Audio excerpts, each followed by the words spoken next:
We're in Road 13's tank room with winemaker Michael Barche and his cellar master Bailey Williamson to get the lowdown on all these little stainless steel tanks. So, Bailey, next to wood, there's really nothing I love more than stainless steel. Michael, that's evident in the different sized tanks you've squirreled away here. Squirrel. Funny you should mention that word. I just happen to have a squirrel in my back pocket here.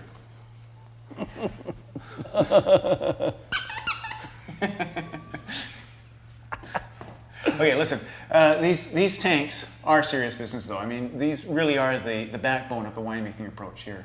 And Michael, how does that philosophy and these small tanks come together?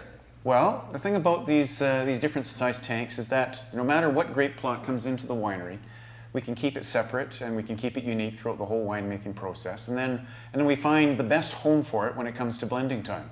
This is the ace up a winemaker's sleeve. You know, to be able to put together a bunch of wines whose sum, forgive the cliche, is greater than its constituent parts. The thing is, it takes a while to figure this out. You can't just toss them all into separate tanks at the beginning of a vintage, with red going into tank number 1 and white going into tank number 2. You know, you have to do some blending trials, which take a fair bit of work.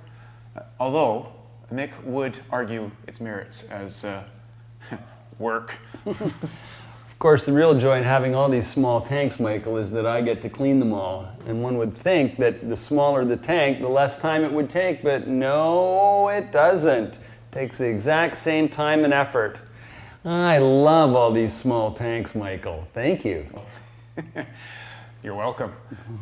Listen, the wine in our portfolio that really demonstrates the use of all these tanks the best is Honest John's White. So while we're here, let's try some of the Honest John's White. Well, I just happen to have 2 glasses and a bottle of Honest John White. Oh, brilliant. How about that? I have to get me one of those hands. Let's try some. Very impressive.